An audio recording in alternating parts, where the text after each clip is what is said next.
American Indian Heritage Month gets underway.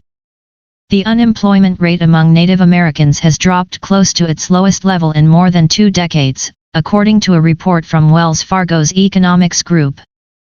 The Native American jobless rate has averaged 6.2% so far this year, close to the 6.1% average in 2019, which was the lowest since the Bureau of Labor Statistics began measuring unemployment within that community 22 years ago, the report said.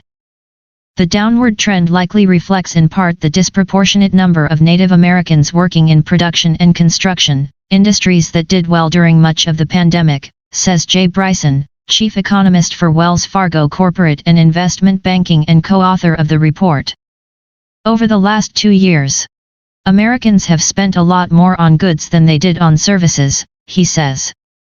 And while the housing market has recently weakened as the Fed raises interest rates to curb inflation, during the first 2 years of the pandemic, housing was very, very strong as the housing market cools, potentially leading to fewer homes being built.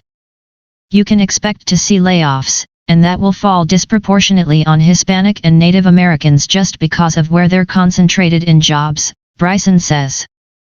Additionally, unlike the pandemic-related downturn, a more typical recession will likely lead to consumers spending less on goods.